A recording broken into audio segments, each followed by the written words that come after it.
ਬਿਸਮਿਲ੍ਲਾਹਿਰਰਹਿਮਾਨਿਰਰਹੀਮ ਤੇ अस्सलाम वालेकुम। 27 ਸਤੰਬਰ ਪਾਕਿਸਤਾਨ ਦੇ ਵਿੱਚ ਹਫਤੇ ਦੀ ਸਵੇਰ ਤੇ ਅੱਜ ਦੇ ਪੰਜਾਬੀ ਵੀਲੌਗ 'ਚ ਚੜ੍ਹਦੇ ਤੇ ਲੈਂਦੇ ਪੰਜਾਬ ਦੇ ਸੱਜਣਾ ਤੇ ਮਿੱਤਰਾਂ, ਭੈਣਾਂ ਤੇ ਭਰਾਵਾਂ, ਮਾਵਾਂ ਤੇ ਬਜ਼ੁਰਗਾਂ ਨੂੰ ਜੀ ਆਇਆਂ। ਸਭ ਤੋਂ ਪਹਿਲਾਂ ਤਾਂ ਜ਼ਾਹਿਰ ਹੈ ਕਾਊਂਟਡਾਊਨ ਹੀ ਹੈ। ਇਸ ਵੇਲੇ 63 ਦਿਨ 63 ਡੇਜ਼ 63 ਦਿਨ ਰਹਿ ਗਏ ਨੇ ਫੀਲਡ ਮਾਰਸ਼ਲ ਆਸਿਮ ਮੁਨੀਰ ਦੀ ਰਿਟਾਇਰਮੈਂਟ ਤੇ ਮੁਲਕ 'ਚ ਨਵੇਂ ਆਰਮੀ ਚੀਫ ਦੇ ਆਉਣ 'ਚ। ਹੁਣ ਤੁਸੀਂ ਆਖਣਾ ਵੀ ਗਿੱਲ ਸਾਹਿਬ ਕਿਹੜੇ ਜਿਹੜੇ ਨੇ ਆਪਣਾ ਕਾਊਂਟਡਾਊਨ, ਉੱਥੇ ਤੇ ਗੱਲਾਂ ਸਾਰੀਆਂ ਹੀ ਹੋ ਗਈਆਂ ਨੇ। ਗੱਲ ਤੁਹਾਡੀ ਠੀਕ ਹੈ, ਪਰ ਗੱਲਾਂ ਕਰਨੀਆਂ ਤਾਂ ਸੌਖੀਆਂ ਨੇ, ਉਹਨਾਂ ਨੂੰ ਨਿਭਾਉਣਾ ਬੜਾ ਔਖਾ ਹੈ। ਪੀਂਘਾਂ ਝੂਟਣ ਨੂੰ ਸਾਰਿਆਂ ਦਾ ਦਿਲ ਕਰਦਾ, ਪੀਂਘਾਂ ਝੂਟਣ ਨੂੰ ਸਭਨਾਂ ਦਾ ਦਿਲ ਕਰਦਾ, ਪਰ ਉਮਰਾਂ ਨਾਲ ਹਲਾਰੇ ਚੰਗੇ ਲੱਗਦੇ ਨੇ। ਇਹ ਐਕਸਟੈਂਸ਼ਨ ਦੇ ਉੱਤੇ ਐਡਾ ਵੱਡਾ ਕੰਮ ਨਹੀਂ ਪੈ ਸਕਦਾ। ਇਹ ਜਦੋਂ ਬੰਦਾ ਨਵਾਂ ਆਰਮੀ ਚੀਫ ਬਣਿਆ ਹੋਵੇ ਨਾ, ਉਦੋਂ ਹਿੱਕ ਦੇ ਜ਼ੋਰ ਨਾਲ ਸ਼ਾਇਦ ਇਹੋ ਜਿਹਾ ਕੰਮ ਕਰਾ ਲੈ, ਲੇਕਿਨ ਹੁਣ ਨਹੀਂ। ਹੁਣ ਕਿੱਥੇ ਗੁੜ ਵਾਲੀ ਪੀ ਕੇ। ਇਸ ਵੇਲੇ ਫੀਲਡ ਮਾਰਸ਼ਲ ਸਾਹਿਬ ਦਿਨ ਬ ਦਿਨ ਹੁਣ ਲਿੱਸੇ ਹੋਣਾ। ਐਕਸਟੈਂਸ਼ਨ ਤੋਂ ਬਾਅਦ ਬੰਦਾ ਲਿੱਸਾ ਹੁੰਦਾ, ਤਗੜਾ ਨਹੀਂ ਹੁੰਦਾ। ਇਹ ਗੱਲ ਯਾਦ ਰੱਖਣਾ। ਇਹ ਇੰਝ ਹੀ ਹੈ ਕਿ ਜਿਵੇਂ ਮੇਰਾ ਮਤਲਬ ਹੈ ਕਿ ਕੋਈ ਬੰਦਾ ਮੰਗਵਾ ਬੌਲ ਜਿਹੜਾ ਉਹ ਗੱਡੇ ਨੂੰ ਪਾ ਲੈ ਅਤੇ ਬੌਲ ਤਾਂ ਆਪਣਾ ਹੀ ਖਿੱਚਦਾ ਜਿੰਨਾ ਚਿਰ ਵੀ ਖਿੱਚੇ, ਜਿਹੜਾ ਇੱਧਰੋਂ ਉੱਧਰੋਂ ਫੜ ਕੇ ਪਾਇਆ ਹੁੰਦਾ ਉਹ ਤਾਂ ਜ਼ਾਹਿਰ ਹੈ ਇੱਕ ਦਿਨ ਚਲੇ ਜਾਣਾ। ਹੁਣ ਇਹ ਜਿਹੜੀ ਐਕਸਟੈਂਸ਼ਨ ਹੈ, ਇਹਦਾ ਫੈਸਲਾ ਆ ਟਿਕਿਆ ਇਸਰਾਈਲ ਦੀ ਮਨਜ਼ੂਰੀ ਦੇ ਉੱਤੇ। ਮੀਨ ਕਿ ਇਬਰਾਹਿਮੀ ਜਿਹੜਾ ਮੁਆਹਦਾ ਉਹਦੇ ਉੱਤੇ ਪਾਕਿਸਤਾਨ ਦਸਤਖਤ ਕਰਦਾ ਹੈ, ਇਸਰਾਈਲ ਦੇ ਨਾਲ ਭਰਾ ਬਣਦਾ ਹੈ, ਅਤੇ ਠੀਕ ਹੈ। ਫਿਰ ਫੀਲਡ ਮਾਰਸ਼ਲ ਸਾਹਿਬ 8 ਨੇ। ਹੁਣ ਇਹਦੇ ਵਿੱਚ ਬਹੁਤ ਵੱਡਾ ਟਾਸ ਪਿਆ ਹੋਇਆ ਇਸ ਗੱਲ ਦੇ ਵਿੱਚ ਵੀ ਪਾਕਿਸਤਾਨ ਦੇ ਵਿੱਚ ਕੀ ਹੁੰਦਾ ਹੈ, ਪਾਕਿਸਤਾਨ ਦੀ ਫੌਜ ਕਿਵੇਂ ਰਿਐਕਟ ਕਰਦੀ ਹੈ, ਅਤੇ ਬੈਰੂਨੀ ਦੁਨੀਆ ਤਾਂ ਜ਼ਾਹਿਰ ਰਾਜ਼ੀ ਹੋਏਗੀ ਅਗਰ ਇਹ ਕੰਮ ਕੀਤਾ ਜਾਏ। ਤਾਂ ਮੀਨ ਅਮਰੀਕਾ, ਬਾਦਰ, ਯੂਰਪ ਸਾਰੇ। ਲੇਕਿਨ ਅਗਰ ਇਹ ਕੰਮ ਫੀਲਡ ਮਾਰਸ਼ਲ ਨੇ ਨਾ ਕੀਤਾ ਤਾਂ ਫਿਰ ਬਾਹਰ ਵਾਲਿਆਂ ਨੇ ਲਾਠੀ ਚੁੱਕ ਲੈਣੀ ਹੈ। ਹੁਣ ਲਾਠੀਆਂ ਦੋ ਨੇ, ਇੱਕ ਘਰੋਂ ਹੈ ਅਤੇ ਇੱਕ ਬਾਹਰੋਂ ਹੈ। ਜੇ ਬਾਹਰ ਵਾਲੀ ਤੋਂ ਬਚਦੇ ਨੇ ਤਾਂ ਘਰ ਵਾਲੀ ਚੁੱਕੀ ਜਾਂਦੀ ਹੈ, ਜੇ ਘਰ ਵਾਲੀ ਤੋਂ ਬਚਦੇ ਨੇ ਤਾਂ ਬਾਹਰ ਵਾਲੀ ਚੁੱਕੀ ਜਾਂਦੀ ਹੈ। ਮੈਂ ਨਹੀਂ ਆਂਦਾ ਵੀ ਫੀਲਡ ਮਾਰਸ਼ਲ ਇਹਦੇ 'ਚੋਂ ਕਾਮਯਾਬ ਨਹੀਂ ਹੋ ਸਕਦਾ। ਰਹੇ ਨਾਮ ਅੱਲਾ ਦਾ। ਮੇਰਾ ਮਤਲਬ ਕਹਿਣ ਦਾ ਵੀ ਕੁਝ ਵੀ ਹੋ ਸਕਦਾ ਇਸ ਦੁਨੀਆ ਦੇ ਵਿੱਚ, ਲੇਕਿਨ ਕਹਿਣ ਦਾ ਮਤਲਬ ਇਹ ਹੈ ਕਿ ਫੀਲਡ ਮਾਰਸ਼ਲ ਸਾਹਿਬ ਲਈ ਔਖਾ ਵੇਲਾ ਸਟਾਰਟ ਹੋ ਗਿਆ। ਕਾਊਂਟਡਾਊਨ ਜਿਵੇਂ ਅਸੀਂ ਤੇ 64 ਦਿਨ ਦਾ, ਇਹ ਲੰਮਾ ਕਾਊਂਟਡਾਊਨ ਸਟਾਰਟ ਹੋ ਗਿਆ ਅਤੇ ਹੁਣ ਦਿਨ ਬ ਦਿਨ ਕੰਮ ਔਖਾ ਹੋਣਾ। ਬਾਕੀ ਜਿਹੜੀ ਰਹੀ ਗੱਲ ਕੱਲ੍ਹ ਦੀ, ਕਈ ਲੋਕਾਂ ਨੂੰ ਥੋੜ੍ਹੀ ਜਿਹੀ ਦਿਲ ਥੋੜ੍ਹਾ ਜਿਹਾ ਬੁਝਿਆ ਹੈ, ਜਿਸ ਤਰ੍ਹਾਂ ਟਰੰਪ ਨੇ ਜੱਫੀਆਂ ਛੱਫੀਆਂ ਪਾਈਆਂ ਨੇ, ਅਤੇ ਇਹ ਕਿਹੜਾ ਸਾਨੂੰ ਪਹਿਲਾਂ ਦਾ ਨਹੀਂ ਸੀ ਪਤਾ? ਮੈਨੂੰ ਦੱਸੋ। ਅੰਦਰੋਂ ਤਾਂ ਸਾਨੂੰ ਸਾਰਿਆਂ ਨੂੰ ਪਹਿਲਾਂ ਦਾ ਪਤਾ ਹੈ ਸੀ, ਬਸ ਜ਼ਰਾ ਤੁਸੀਂ ਕਈ ਵਾਰੀ ਬੰਦੇ ਨੂੰ ਪਤਿਊ ਕੇ ਆਪਣਾ ਕੰਮ ਕਰਾਉਣ ਦੀ ਕੋਸ਼ਿਸ਼ ਕਰਦੇ ਹੋ। ਬਾਕੀ ਅੰਦਰੋਂ ਤਾਂ ਸਾਰਿਆਂ ਨੂੰ ਹੀ ਪਤਾ ਸੀ। ਇਹ ਸਾਈਫਰ ਸਾਰੀਆਂ ਗੱਲਾਂ, ਅਮਰੀਕਾ ਬਹਾਦਰ ਸਭ ਕੁਝ ਨਾ ਚਾਹੁੰਦਾ ਅਤੇ ਪਾਕਿਸਤਾਨ 'ਚ ਸਾਰਾ ਕੁਝ ਹੁੰਦਾ, ਅਤੇ ਜਦੋਂ ਚਾਹ ਕੇ ਉਹਨਾਂ ਨੇ ਕਰਾਇਆ ਤਾਂ ਫਿਰ ਮੈਨੂੰ ਦੱਸੋ ਵੀ ਹੁਣ ਠੀਕ ਉਹਨਾਂ ਕਿਉਂ ਕਰਵਾਉਣਾ। ਅਤੇ ਕਹਿਣ ਦਾ ਮਤਲਬ ਕਿ ਸਾਰਿਆਂ ਨੂੰ ਪਤਾ ਹੈ ਜੋ ਕੁਝ ਪਹਿਲਾਂ ਹੋਇਆ ਸੀ, ਜੋ ਕੁਝ ਹੋਣਾ ਸੀ, ਲੇਕਿਨ ਬੰਦਾ ਆਪਣੀ ਕੋਸ਼ਿਸ਼ ਤਾਂ ਕਰਦਾ ਹੈ। ਲੇਕਿਨ ਉਹ ਖੈਰ ਤੁਹਾਡੀ ਜਿਹੜੀ ਥੋੜ੍ਹੀ ਜਿਹੀ ਤੁਹਾਡਾ ਦਿਲ ਥੋੜ੍ਹਾ ਜਿਹਾ ਤੁਸੀਂ ਆਖੋ ਬੁਝਿਆ, ਉਹਦਾ ਇੰਤਜ਼ਾਮ ਫੌਰੀ ਤੌਰ 'ਤੇ ਮੈਂ ਤੁਹਾਨੂੰ ਦੱਸਿਆ ਨਾ ਵੀ ਇਹ ਹਰ ਦਿਨ ਸਰਕਸ ਲੱਗਣੀ ਹੈ। ਇਹ ਜਿਹੜੇ ਬਾਕੀ ਮਾਨ ਦਾ ਦਿਨ ਨੇ, ਇਹਨਾਂ ਨੇ ਪ੍ਰੈਸ਼ਰ 'ਚ ਆ ਕੇ ਦੋਵਾਂ ਤਿੰਨਾਂ ਪਾਰਟੀਆਂ ਨੇ ਇਹੋ ਜਿਹੇ ਕੰਮ ਕਰਨੇ ਨੇ ਕਿ ਹਰ ਦਿਨ ਸਰਕਸ ਹੋਣੀ। ਔਰ ਇੱਕ ਦਿਨ ਤੁਹਾਨੂੰ ਅਗਰ ਵਾਈਟ ਹਾਊਸ ਜਿਹੜੇ ਇਹਨਾਂ ਕਾਰਨਾਮੇ ਕੀਤੇ ਨੇ ਜਾਂ ਸਦਰ ਟਰੰਪ ਨੇ ਇਹਨਾਂ ਲਈ ਕੁਝ ਚੰਗੇ ਲਫ਼ਜ਼ ਗਏ ਨੇ, ਅਤੇ ਤੁਸੀਂ ਥੋੜ੍ਹੇ ਜਿਹੇ ਮਾਯੂਸ ਹੋਵੋਗੇ, ਅਤੇ ਉਸੇ ਸ਼ਾਮੋ ਸ਼ਾਮ ਹੀ ਖਵਾਜਾ ਸਾਹਿਬ ਨੇ ਤੁਹਾਡੀ ਇੰਟਰਟੇਨਮੈਂਟ ਦਾ ਬੰਦੋਬਸਤ ਕੀਤਾ ਹੈ ਮਹਿੰਦੀ ਹਸਨ ਦੇ ਪ੍ਰੋਗਰਾਮ 'ਚ ਬਹਿ ਕੇ, ਜਿਹੜੇ ਉਹਨਾਂ ਨੇ ਉੱਥੇ ਆਪਣੀ ਛਤਰੌਲ ਕਰਵਾਈ ਹੈ। ਜਿਹੜੀ ਕੋਈ ਛਤਰੌਲ ਕਰਵਾਈ ਹੈ, ਮੈਂ ਕਹਿੰਦਾ ਰਹੇ ਰੱਬ ਦਾ ਨਾਂ। ਇਹ ਜ਼ਾਹਿਰ ਹੈ ਗਿੱਜੇ ਨੇ ਇੱਥੋਂ ਦੇ ਕਿ ਇੱਥੇ ਕਦੀ ਆਪਣੀ ਉਹ ਮੂੰਹ ਬੋਲੀ ਧੀ ਜਿਹੜੀ ਹੈ ਆਸਮਾ ਸ਼ਰਾਜ਼ੀ, ਉਹਦੇ ਨਾਲ ਬਹਿ ਕੇ ਜਾ ਕੇ, ਨਵਾਜ਼ ਸ਼ਰੀਫ ਸਾਹਿਬ ਦੀ ਮੂੰਹ ਬੋਲੀ ਧੀ ਹੈ ਆਸਮਾ ਸ਼ਰਾਜ਼ੀ ਸਾਹਿਬਾ, ਉਹਨਾਂ ਦੇ ਨਾਲ ਜਾ ਕੇ ਬਹਿ ਗਏ, ਕਦੇ ਕਿਸੇ ਹੋਰ ਦੇ ਨਾਲ ਬਹਿ ਗਏ। ਜਿੰਨੇ ਲਿਫਾਫੇ ਸ਼ਫਾਫੇ ਫਿਰਦੇ ਨੇ ਇਹਨਾਂ ਦੇ ਨਾਲ ਬਹਿ ਗਏ। ਇੱਕ ਟਰਮ ਹੈ ਲਿਫਾਫੇ ਇੱਕ ਐਸੀ ਟਰਮ ਹੈ, ਮੈਂ ਬਾਰ ਇਹਨੂੰ ਐਕਸਪਲੇਨ ਕਰਦਾ, ਹੋਰ ਨਹੀਂ ਕੁਝ ਸਮਝ ਲੈਣਾ ਇਹਦੇ 'ਚੋਂ। ਲਿਫਾਫਾ ਇੱਕ ਐਸੀ ਟਰਮ ਹੈ ਜਿਹੜੇ ਰਲ ਮਿਲ ਕੇ ਇਹਨਾਂ ਨਾਲ ਕੰਮ ਕਰਦੇ ਨੇ, ਜਿਸ ਤਰ੍ਹਾਂ ਲੈਗੇਸੀ ਮੀਡੀਆ ਸਦਰ ਟਰੰਪ ਸਾਹਿਬ ਕਹਿੰਦੇ ਨੇ, ਸਮਝੇ ਨਾ। ਔਰ ਇਸੇ ਤਰੀਕੇ ਦੇ ਨਾਲ ਜਿੱਦਾਂ ਉੱਥੇ ਗੋਦੀ ਮੀਡੀਆ ਕਹਿੰਦੇ ਨੇ ਮੋਦੀ ਦੇ ਸਿਸਟਮ ਦੇ ਵਿੱਚ ਇੰਡੀਆ 'ਚ, ਉਸ ਤਰ੍ਹਾਂ ਹੀ ਅਸੀਂ ਲਿਫਾਫਾ ਮੀਡੀਆ ਕਰਨੇ, ਉਹ ਹੀ ਟਰਮ ਹੈ। ਹੋਰ ਕੋਈ ਲਿਫਾਫੇ ਦੇ ਵਿੱਚ ਕੋਈ ਸ਼ਾਇਦ ਨਹੀਂ ਪਾ ਕੇ ਅਸੀਂ ਜਿਹੜਾ ਵੇਚਦੇ ਇਹਨਾਂ ਨੂੰ ਸਪੈਸ਼ਲ ਜਿਹੜੀ ਹੈ, ਉਸੇ ਤਰੀਕੇ ਨਾਲ ਅਸੀਂ ਵੀ ਇਹਨਾਂ ਨੂੰ ਲਿਫਾਫਾ ਮੀਡੀਆ ਕਹਿੰਦੇ ਹਾਂ। ਬਹੁਤ ਗੁੱਸਾ ਬਹੁਤਾ ਕਰ ਜਾਂਦੇ ਨੇ, ਸਾਨੂੰ ਲਿਫਾਫਾ ਕਹਿੰਦੇ ਨੇ ਭਈ ਹਰ ਥਾਂ 'ਤੇ ਲੋਕਾਂ ਦੇ ਨਾਂ ਨੇ। ਹੁਣ ਤੁਹਾਨੂੰ ਅੰਗਰੇਜ਼ੀ ਦੇ ਵਿੱਚ ਕੀ ਇਨਵੈਲਪ ਮੀਡੀਆ ਕਹਿ ਦਈਏ, ਕੀ ਕਹਿ ਦਈਏ, ਮਤਲਬ ਕਿ ਇਹਨਾਂ ਨੂੰ ਦੇਸੀ ਨਾਂ ਭੈੜੇ ਲੱਗਦੇ ਨੇ, ਅੰਗਰੇਜ਼ੀ ਜੋ ਮਰਜ਼ੀ ਕਹਿ ਲਓ। ਖੈਰ ਮੁਖਤਸਰ ਹੈ ਕਿ ਤੁਹਾਡੀ ਜਿਹੜੀ ਪਰੇਸ਼ਾਨੀ ਸੀ ਥੋੜ੍ਹੀ ਬਹੁਤ ਤੁਹਾਨੂੰ ਬਣੀ, ਉਹਦਾ ਰਾਤੋਂ ਰਾਤ ਹੀ ਖਵਾਜਾ ਆਸਿਫ ਸਾਹਿਬ ਨੇ ਬੰਦੋਬਸਤ ਕੀਤਾ। ਉਹ ਤੁਹਾਨੂੰ ਅਗਰ ਵੇਲਾ ਲੱਗੇ ਤਾਂ ਉਹ ਜ਼ਰੂਰ ਮਹਿੰਦੀ ਹਸਨ ਸਾਹਿਬ ਦਾ ਜਿਹੜਾ ਇੰਟਰਵਿਊ ਹੈ ਉਹ ਜ਼ਰੂਰ ਵੇਖ ਲੈਣਾ। ਉਹਨਾਂ ਨੇ ਉਸੇ ਤਰੀਕੇ ਨਾਲ ਪੱਕੇ ਰਾਗ ਗਾਏ ਨੇ ਜਿਵੇਂ ਮਹਿੰਦੀ ਹਸਨ ਸਾਹਿਬ ਗਾਉਂਦੇ ਸਨ, ਅਤੇ ਜੋ ਤਬਲਾ ਇਹਨਾਂ ਦਾ ਵਜਾ ਛੱਡਿਆ ਉਹਨਾਂ ਨੇ ਖਵਾਜਾ ਆਸਿਫ ਸਾਹਿਬ ਦਾ, ਉਹ ਮੈਂ ਤਾਂ ਪਹਿਲਾਂ ਵੱਜਦਾ ਨਹੀਂ ਵੇਖਿਆ। ਥੋੜ੍ਹਾ ਜਿਹਾ ਇਸਾਕ ਡਾਰ ਸਾਹਿਬ ਦਾ ਵੱਜਦਾ ਵੇਖਿਆ ਸੀ, ਹਲਕਾ ਫੁਲਕਾ, ਲੇਕਿਨ ਉਸ ਤੋਂ ਬਾਅਦ ਮੈਂ ਕਿਸੇ ਬੰਦੇ ਦਾ ਇਸ ਤਰੀਕੇ ਨਾਲ ਤਬਲਾ ਜਿਹੜਾ ਉਹ ਵੱਜਦਾ ਪਾਕਿਸਤਾਨ ਦੀ ਕਮ ਅਜ਼ ਕਮ ਜਿਹੜੀ ਹਿਸਟਰੀ ਹੈ ਉਹਦੇ ਵਿੱਚ ਮੈਂ ਨਹੀਂ ਵੇਖਿਆ। ਖੈਰ ਮੁਖਤਸਰ ਹੈ ਅਗਲੀ ਖਬਰ ਵਾਲੇ ਪਾਸੇ ਚੱਲਨੇ। ਇਹ ਤਾਂ ਇੰਟਰਟੇਨਮੈਂਟ ਖਵਾਜਾ ਸਾਹਿਬ ਨੇ ਕਰ ਦਿੱਤੀ ਤੁਹਾਡੇ ਵਾਸਤੇ। ਅਗਲੀ ਖਬਰ ਜਿਹੜੀ ਹੈ ਉਹ ਇਹ ਹੈ ਕਿ ਪੰਜਾਬ 'ਚ ਜਿਹੜੇ ਸਲਾਬ ਜ਼ਦਗਾਨ ਨੇ ਉਹਨਾਂ ਵਾਸਤੇ ਇੱਕ ਨਵੀਂ ਮੁਸੀਬਤ ਸ਼ੁਰੂ ਹੋ ਗਈ। ਉਹ ਮੁਸੀਬਤ ਇਹ ਸ਼ੁਰੂ ਹੋ ਗਈ ਹੈ ਕਿ ਮਰੀਮ ਨਵਾਜ਼ ਤੇ ਬਿਲਾਵਲ ਜ਼ਰਦਾਰੀ ਹੁਣ ਆਪੋ 'ਚ ਲੜ ਪਏ ਨੇ। ਹਾਲਾਂਕਿ ਪੰਜਾਬ ਤੇ ਜਿਹੜਾ ਸਿੰਧ ਦਾ ਬਾਰਡਰ ਹੈ ਉਹਦੇ ਉੱਤੇ ਜ਼ਾਹਿਰ ਹੈ ਬੜੀ ਤਬਾਹੀ ਹੋ ਰਹੀ ਹੈ, ਉਹੀ ਇਲਾਕਾ ਹੈ ਸਾਰਾ। ਉੱਥੇ ਇਹਨਾਂ ਦੋਵਾਂ ਹਕੂਮਤਾਂ ਨੂੰ ਲਾਗੇ ਆਉਣਾ ਚਾਹੀਦਾ ਹੈ ਤੇ ਮਾਮਲੇ ਹੱਲ ਕਰਨੇ ਚਾਹੀਦੇ ਨੇ। ਲਾਗੇ ਆ ਕੇ ਮਾਮਲਾਤ ਹੱਲ ਕਰਨ ਦੀ ਬਜਾਏ ਉਹ ਮਰੀਮ ਸਾਹਿਬਾ ਨੇ ਆਖ ਛੱਡਿਆ ਹੈ ਕਿ ਬਿਲਾਵਲ ਜ਼ਰਦਾਰੀ ਨੂੰ ਮੈਂ ਆਖਾਂਗੀ ਕਿ ਆਪਣੇ ਵਜ਼ੀਰਾਂ ਸ਼ਜ਼ੀਰਾਂ ਨੂੰ ਸਮਝਾ ਲੈ, ਉਹ ਨਿੱਕਾ ਭਰਾ ਹੈ ਮੇਰਾ, ਮੈਂ ਇਸ ਲਈ ਉੱਥੋਂ ਦੇ ਬਾਰੇ ਗੱਲ ਨਹੀਂ ਕਰਦੀ, ਵਰਨਾ ਸਿੰਧ ਦੇ ਵਿੱਚ ਜਿਹੜੀ ਲੁੱਟਮਾਰ ਹੋਈ ਉੱਤੇ ਗੱਲ ਕਰੀਏ ਤੇ ਤਬਾਹੀ ਆ ਜਾਏ। ਮਤਲਬ ਸਿੰਧ ਦੇ ਵਿੱਚ ਜਿੰਨੀ ਮਰਜ਼ੀ ਲੁੱਟਮਾਰ ਹੋਵੇ ਇਹਨਾਂ ਨੂੰ ਕੋਈ ਲੈਣ ਦੇਣ ਨਹੀਂ। ਇਹ ਜਦੋਂ ਤੱਕ ਭੈਣ ਭਰਾ ਨੇ ਮਤਲਬ ਇੱਕ ਦੂਜੇ ਦਾ ਖਿਆਲ ਕਰਨਾ ਹੈ, ਆਵਾਮ ਦਾ ਕੋਈ ਖਿਆਲ ਨਹੀਂ ਹੈ। ਮਤਲਬ ਸਿੰਧ ਦੀ ਹਕੂਮਤ ਅਗਰ ਕੋਈ ਹੋਰ ਲੁੱਟਮਾਰ ਕਰਦਾ ਤੇ ਮਰੀਮ ਸਾਹਿਬਾ ਨੇ ਪੁਆਇੰਟ ਆਊਟ ਕਰਨਾ ਸੀ, ਕਿਉਂਕਿ ਹੁਣ ਬਿਲਾਵਲ ਜ਼ਰਦਾਰੀ ਦੀ ਗਵਰਨਮੈਂਟ ਹੈ, ਉਹ ਮੇਰਾ ਨਿੱਕਾ ਭਰਾ ਹੈ ਤੇ ਇਸ ਵਜ੍ਹਾ ਤੋਂ ਮੈਂ ਜਿਹੜਾ ਉਹਦੇ ਤੇ ਗੱਲ ਨਹੀਂ ਕਰਨੀ। ਇਹ ਜ਼ਰਾ ਅੰਦਰ ਦੀਆਂ ਇਹਨਾਂ ਦੀਆਂ ਰਲੀਆਂ ਚੁਗਦੀਆਂ ਵੇਖੋ। ਦੂਜੇ ਪਾਸੇ ਬਿਲਾਵਲ ਜ਼ਰਦਾਰੀ ਦੀ ਟੀਮ ਆਂਦੀ ਹੈ ਜੀ ਜਦੋਂ ਤੱਕ ਬੇਨਜ਼ੀਰ ਇਨਕਮ ਸਪੋਰਟ ਪ੍ਰੋਗਰਾਮ ਦੇ ਥਰੂ ਇਹ ਪੈਸੇ ਨਹੀਂ ਵੰਡਣਗੇ ਕੰਮ ਹੀ ਠੀਕ ਨਹੀਂ ਹੋਏਗਾ। ਇਹ ਆਂਦੇ ਨੇ ਅਸੀਂ ਆਪਣਾ ਕਾਰਡ ਲੈ ਕੇ ਆਉਣਾ ਤੇ ਆਵਾਮ ਜਿਹੜੀ ਭੁੱਖੀ ਬੈਠੀ ਵੇਖਣ ਡਈ ਹੈ ਵੀ ਸਾਨੂੰ ਇਮਦਾਦ ਕਰੋ। ਇਹ ਆਪੋ 'ਚ ਲੜਦੇ ਫਿਰਦੇ ਨੇ ਵੀ ਉਹਦੇ ਤੇ ਨਾਂ ਕਿਹਦਾ ਲਿਖਿਆ ਜਾਣਾ, ਬੇਨਜ਼ੀਰ ਦਾ ਜਾਂ ਮਰੀਮ ਨਵਾਜ਼ ਦਾ। ਇਹ ਬਹਰਹਾਲ ਸਿਚੁਏਸ਼ਨ ਬੜੀ ਖਰਾਬ ਹੈ। ਦੂਜੇ ਪਾਸੇ ਮਰੀਮ ਨਵਾਜ਼ ਨੇ ਆਖਿਆ ਵੀ ਜਿਹੜਾ ਪੰਜਾਬ ਵੱਲ ਉਂਗਲ ਚੁੱਕੇਗਾ ਮੈਂ ਉਹਦੀ ਉਂਗਲ ਹੀ ਤੋੜ ਦਿਆਂਗੀ। ਬਾਜੀ ਆਪ ਉਂਗਲਾਂ ਇੰਜ ਕਰਕੇ ਗੱਲ ਕਰਦੀ ਹੈ, ਦੂਜਿਆਂ ਨੂੰ ਆਂਦੀ ਉਂਗਲ ਕਿਸੇ ਨੇ ਇੰਨੀ। ਉਹ ਬਈ ਅਸੀਂ ਪੰਜਾਬੀ ਵੱਡਾ ਸੂਬਾ, ਸਾਨੂੰ ਥੋੜ੍ਹਾ ਖਿਆਲ ਕਰਨਾ ਚਾਹੀਦਾ। ਪਹਿਲਾਂ ਇਹਨਾਂ ਦੇ ਅੱਬੇ ਨੇ ਨਾਅਰਾ ਲਾਇਆ ਸੀ ਜਾਗ ਪੰਜਾਬੀ ਜਾਗ, ਤੇਰੀ ਪੱਗ ਨੂੰ ਲੱਗ ਗਿਆ ਦਾਗ। ਉਹ ਪਤਾ ਨਹੀਂ ਪੰਜਾਬ ਦੀ ਕਿਹੜੀ ਕਿਹੜੀ ਸ਼ੈ ਨੂੰ ਇਹਨਾਂ ਨੇ ਦਾਗ ਲਾ ਦਿੱਤਾ ਮੀਆਂ ਸਾਹਿਬ ਨੇ, ਜਿਹੜੀਆਂ ਹਰਕਤਾਂ ਬਾਅਦ 'ਚ ਕੀਤੀਆਂ। ਲੇਕਿਨ ਸੂਬਿਆਂ ਦੇ ਨਾਲ ਨਫ਼ਰਤ ਜਿਹੜੀ ਉਹ ਵਧਾ ਦਿੱਤੀ। ਹੁਣ ਫਿਰ ਪੰਜਾਬ ਵੱਡਾ ਸੂਬਾ ਹੈ, ਅਗਰ ਸਾਡੇ ਵੱਲੋਂ ਕਣਕ ਉਧਰ ਜਾਂਦੀ ਹੈ ਫੋਰ ਐਗਜ਼ਾਮਪਲ, ਤਾਂ ਉਧਰੋਂ ਗੈਸ ਇੱਧਰ ਨੂੰ ਨਹੀਂ ਆਉਂਦੀ। ਕੋਈ ਥੋੜ੍ਹਾ ਜਿਹਾ ਸਾਨੂੰ ਹੀ ਖਿਆਲ ਕਰਨਾ ਚਾਹੀਦਾ। ਆਉਂਦੇ ਨੇ ਜੀ ਗੈਸ 'ਤੇ ਅਸੀਂ ਖਰੀਦਦੇ ਹਾਂ ਤੇ ਉਹ ਕਣਕ ਨਹੀਂ ਖਰੀਦਦੇ, ਉਹ ਮੁਫਤ ਦਿੰਦੇ ਜੇ ਉਹਨਾਂ ਨੂੰ ਕਣਕ। ਮਤਲਬ ਥੋੜ੍ਹੀ ਜਿਹੀ ਗੰਦਮ ਦੀ ਗੱਲ ਹੋਣ ਡਈ ਹੈ, ਥੋੜ੍ਹਾ ਜਿਹਾ ਕੋਈ ਹਯਾ ਨੂੰ ਹੱਥ ਮਾਰਨਾ ਚਾਹੀਦਾ ਹੈ। ਸੁਬਾਈਅਤ ਦਾ ਕਾਰਡ ਜਿਹੜਾ ਇਸ ਤਰ੍ਹਾਂ ਨਹੀਂ ਖੇਡਣਾ ਚਾਹੀਦਾ। ਇਨਸਾਨਾਂ ਨੂੰ ਸੋਚਣੀ ਚਾਹੀਦੀ ਹੈ ਵੀ ਉਹ ਇਹ ਕੀ ਕਰਨ ਰਹੇ ਨੇ। ਅੱਗੇ ਚੱਲਦੇ ਹਾਂ ਜੀ। ਰਾਣਾ ਸਨਾਉੱਲਾ ਨੇ ਆਖਿਆ ਜੀ PTI ਅਨਾਰਕੀ ਫੈਲਾ ਰਹੀ।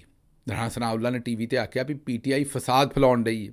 ਉਹਦੇ 'ਤੇ ਮੁਸਤਫਾ ਨਵਾਜ਼ ਖੋਖਰ ਸਾਹਿਬ ਨੇ ਅੱਗੋਂ ਸਵਾਲ ਪੁੱਛਿਆ ਵੀ ਇਹ ਫਸਾਦ ਤੁਸੀਂ ਨਹੀਂ ਸੀ ਫੈਲਾਉਂਦੇ 3 ਸਾਲ ਪਹਿਲਾਂ।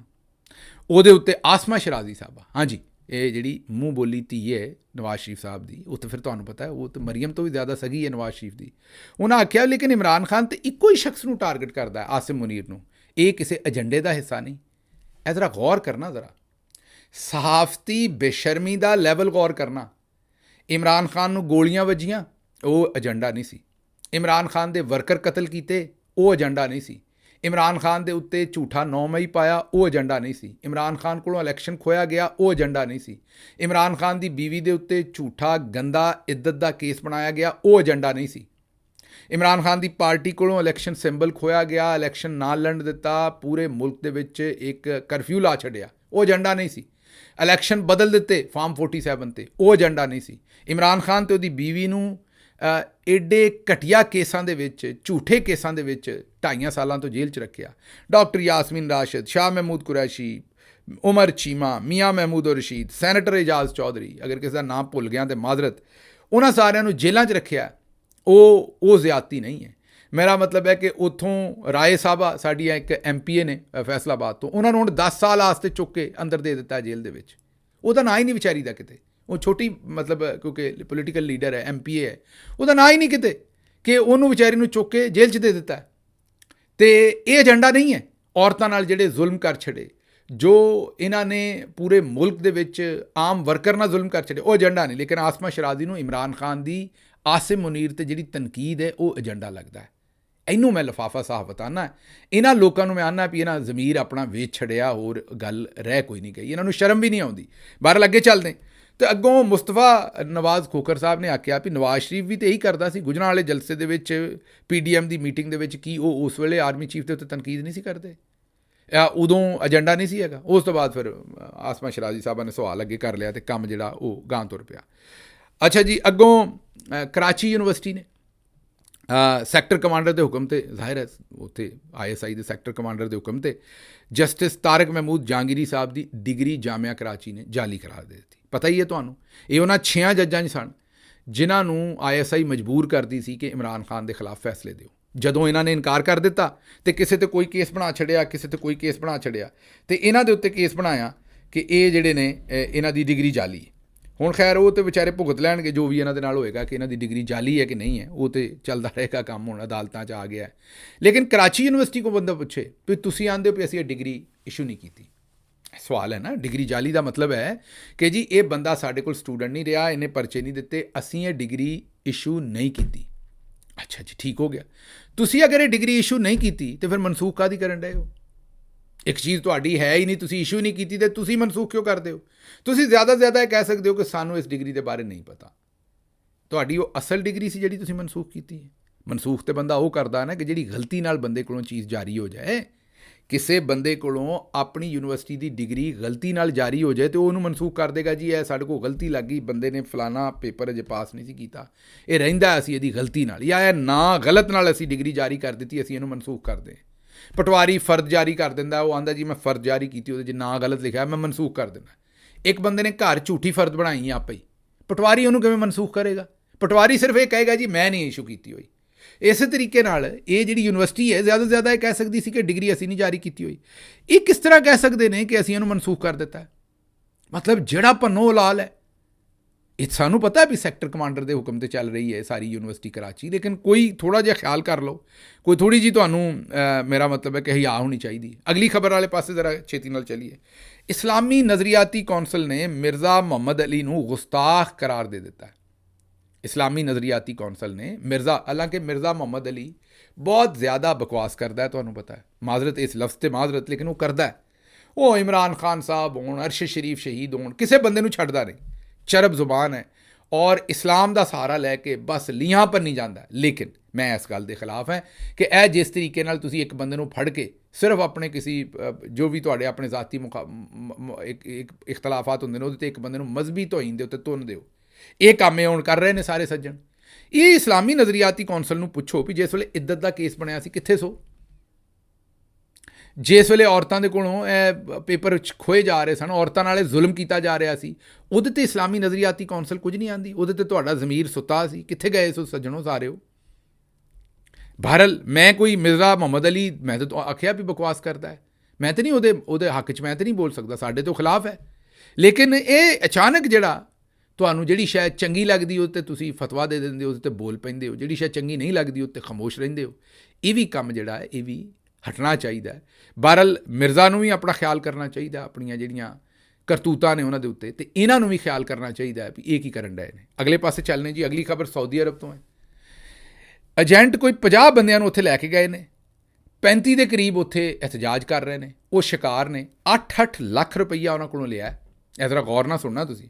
ਇਹ ਪਿੰਡਾਂ 'ਚੋਂ ਛੋਟੇ ਸ਼ਹਿਰਾਂ ਦੇ ਮੁੰਡਿਆਂ ਦੇ ਕੋਲੋਂ ਪਤਾ ਨਹੀਂ ਮਾਂ ਪਿਓ ਨੇ ਟੂੰਬਾਂ ਵੇਚ ਕੇ, ਮਤਲਬ ਜ਼ੇਵਰ ਵੇਚ ਕੇ, ਪਤਾ ਨਹੀਂ ਕਿਹੜੀ ਸ਼ੈ ਵੇਚ ਕੇ, ਕਿਸੇ ਨੇ ਮੱਝ ਵੇਚੀ, ਕਿਸੇ ਕੱਟਾ ਵੇਚਿਆ, ਕਿਸੇ ਕੋਈ ਸ਼ੈ ਵੇਚੀ, ਉਹ ਪੈਸੇ ਇਕੱਠੇ ਕੀਤੇ ਨੇ, ਕਿਸੇ ਕੋਲ ਕਨਾਲ ਜ਼ਮੀਨ ਦੀ ਵੇਚੀ। ਇਹ ਆਪਣੇ ਨੇ ਜਨਾਬ ਸਾਊਦੀ ਅਰਬ। 8-8 ਲੱਖ ਰੁਪਈਆ ਏਜੰਟ ਨੇ ਇਹਨਾਂ ਕੋਲੋਂ ਲਿਆ ਵੀ ਤੁਹਾਨੂੰ ਉੱਥੇ ਨੌਕਰੀ ਲਵਾ ਦਿਆਂਗੇ ਕੰਪਨੀ ਦੇ ਵਿੱਚ। ਅੱਛਾ, ਉਹ ਉੱਥੋਂ ਕੰਪਨੀ 'ਚੋਂ ਵਿਚਾਰੇ ਪੈਸੇ, ਉੱਥੇ ਵੀ ਜਿਹੜਾ ਮੁਸ਼ਕਿਲ ਹੀ ਹੈ ਮਜ਼ਦੂਰੀ, ਜ਼ਾਹਿਰ ਹੈ ਕਿਤੇ ਮਜ਼ਦੂਰ ਦੀ ਜ਼ਿੰਦਗੀ ਤਾਂ ਆਸਾਨ ਨਹੀਂ ਹੈ। ਇਹਨਾਂ ਦਾ ਦਿਲ ਹੈ ਵੀ ਉੱਥੇ ਮਜ਼ਦੂਰੀ ਕਰਾਂਗੇ, ਉਹ ਜਿਹੜਾ 8-8 ਲੱਖ ਰੁਪਈਆ ਉਹ ਵੀ ਕੱਢਾਂਗੇ 2-3 ਸਾਲਾਂ ਦੇ ਵਿੱਚ, ਅਤੇ ਫਿਰ ਬਾਕੀ ਵੀ ਗਾਂ ਕੰਮ ਤੁਰਿਆ ਰਹੇਗਾ ਅਤੇ ਚਲੋ ਜ਼ਿੰਦਗੀ ਬਦਲ ਜਾਏ। ਪਿੱਛੇ ਆਪਣੇ ਬੱਚੇ ਛੱਡ ਕੇ ਜਾਂਦੇ ਨੇ, ਆਪਣੀਆਂ ਬੇਗਮਾਤ ਛੱਡ ਕੇ ਜਾਂਦੇ ਨੇ, ਮਾਂ ਪਿਓ ਛੱਡ ਕੇ ਜਾਂਦੇ ਨੇ, ਭੈਣ ਭਰਾ ਛੱਡ ਕੇ ਜਾਂਦੇ ਨੇ, ਆਪਣਾ ਗਲੀ ਮਹੱਲਾ ਪਿੰਡ ਯਾਦਾਂ ਹਰ ਸ਼ੈ ਪਿੱਛੇ ਛੱਡ ਕੇ ਜਾਂਦੇ ਨੇ। ਕੋਈ ਸੌਖੀ ਜ਼ਿੰਦਗੀ ਤਾਂ ਨਹੀਂ ਮਜ਼ਦੂਰ ਦੀ। ਇਹ ਤਗੜਾ ਬੰਦਾ ਹੈ ਨਾ, ਉਹ ਵੀ ਮਜ਼ਦੂਰ ਹੀ ਹੁੰਦਾ ਬਾਹਰ, ਇਹਦੇ 'ਚ ਕੋਈ ਸ਼ੱਕ ਨਹੀਂ। ਤੁਸੀਂ ਇੰਜੀਨੀਅਰ ਹੋ, ਡਾਕਟਰ ਹੋ, ਪ੍ਰੋਫੈਸਰ ਹੋ, ਕੁਝ ਵੀ ਕਰਦੇ, ਬੈਂਕਰ ਹੋ, ਲੇਕਿਨ ਤੁਹਾਡੇ ਕੋਲ ਕਮ ਅਜ਼ ਕਮ ਦੇਖੋ ਜੇਲ੍ਹ ਉਹ ਹੁੰਦੀ ਹੈ ਜਿੱਥੇ ਤੁਹਾਡੀ ਆਜ਼ਾਦੀ ਨਾ ਹੋਵੇ।